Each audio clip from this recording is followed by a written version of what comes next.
എല്ലാവർക്കും വെർച്വൽ ഗുരുകുലത്തിലേക്ക് സ്വാഗതം.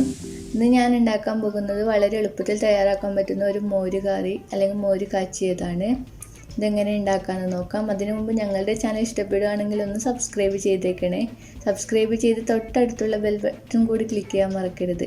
അതിനോടൊപ്പം നിങ്ങളുടെ വിലയേറിയ അഭിപ്രായങ്ങളും നിർദ്ദേശങ്ങളും കമൻറ്റ് ബോക്സിൽ രേഖപ്പെടുത്താനും മറക്കരുത്. അപ്പോൾ നമുക്കിത് എങ്ങനെ ഉണ്ടാക്കാമെന്ന് നോക്കാം. ഇതിന് വേണ്ട ഇൻഗ്രീഡിയൻസ്: തൈര് 1/2 കപ്പ്, ഇഞ്ചി 1/2 പീസ്, വെളുത്തുള്ളി 2 അല്ലി, പച്ചമുളക് 2 എണ്ണം, സവാള 1 എണ്ണം, തക്കാളി 1 എണ്ണം, എല്ലാം ചെറുതായി കട്ട് ചെയ്തതാണ്, ഉപ്പ്, കടുക് 1 ടേബിൾ സ്പൂൺ, മഞ്ഞൾപ്പൊടി 1/2 ടേബിൾ സ്പൂൺ,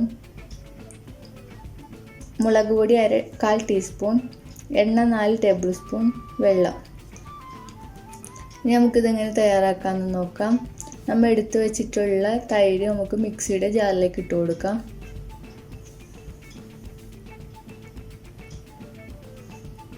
അധിക വെള്ളമില്ലാത്ത നല്ല കട്ടിയുള്ള തൈരാണ് ഞാൻ എടുത്തിട്ടുള്ളത്. അത് നമുക്ക് മിക്സിയിലിട്ടൊന്ന് നന്നായിട്ട് അടിച്ചെടുക്കണം. വെള്ളം കൂട്ടാതെ തന്നെ നമുക്കൊന്ന് അടിച്ചെടുക്കാം.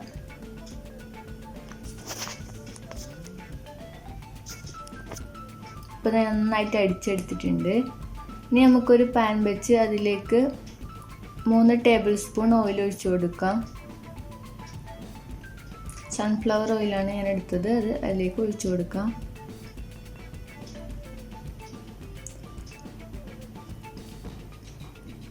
അതിലേക്ക് നമ്മൾ കട്ട് ചെയ്ത് വെച്ച പച്ചമുളക്, വെളുത്തുള്ളി, ഇഞ്ചി എന്നിവ ചേർത്ത് കൊടുത്ത് നന്നായി വഴറ്റിയെടുക്കാം. പച്ചമുളകിൻ്റെയൊക്കെ പച്ചമണം മാറുന്നത് വരെ നന്നായിട്ട് വഴറ്റിയെടുക്കണം.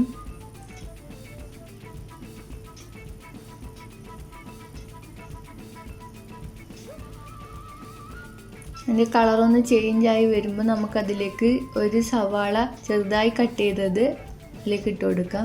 സവാള ചെറുതായിട്ട് കട്ട് ചെയ്തിട്ട് വറുത്തെടുത്താലാണ് ഇതിന് പ്രത്യേക ടേസ്റ്റ് കിട്ടുന്നത്.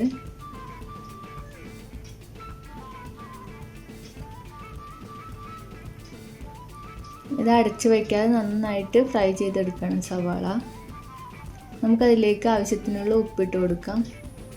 ഇത് നന്നായിട്ട് വഴറ്റിയെടുക്കാം. മീഡിയം ഫ്ലെയിമിൽ വെച്ചിട്ട് നന്നായിട്ട് വഴറ്റിയെടുക്കാം.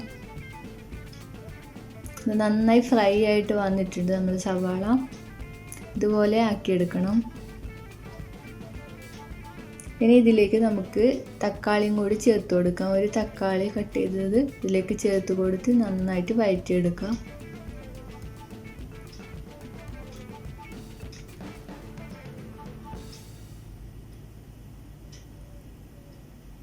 നമുക്കിത് അടച്ചു വെച്ചിട്ടൊന്ന് വേവിച്ചെടുക്കാം.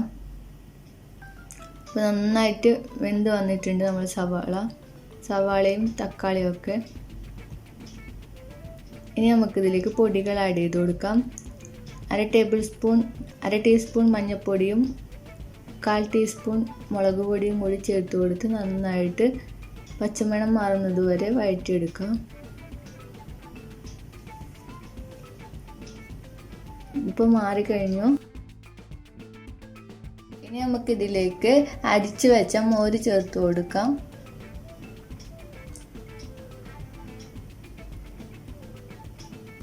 മോര് ചേർത്ത് കൊടുത്തിട്ടുണ്ട്. ഇനി നമുക്കിതിലേക്ക് 1/4 കപ്പ് വെള്ളം കൂടി ചേർത്ത് കൊടുക്കാം. ഇനി നന്നായിട്ട് മിക്സ് ചെയ്തെടുക്കണം.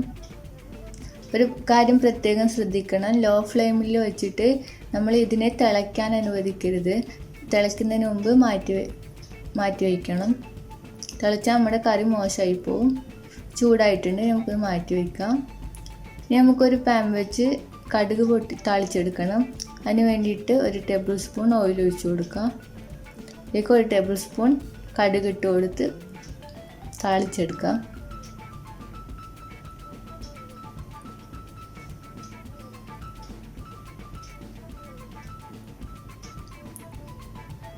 നമ്മുടെ കടുകിട പൊട്ടി വന്നിട്ടുണ്ട്. ഇതിലേക്ക് കറിയിലേക്ക് ചേർത്ത് കൊടുക്കാം. നമ്മുടെ അടിപൊളി മോര് കറി ഇവിടെ റെഡി ആയിട്ടുണ്ട്. വളരെ ഈസി ആയിട്ട് തയ്യാറാക്കി എടുക്കാൻ പറ്റുന്നതാണ്. ബാച്ചിലേഴ്സിനൊക്കെ പ്രത്യേകിച്ച് പെട്ടെന്ന് തയ്യാറാക്കി എടുക്കാൻ പറ്റുന്ന ഒരു കറിയാണിത്. എല്ലാവരും ഒന്ന് ട്രൈ ചെയ്ത് നോക്കുക.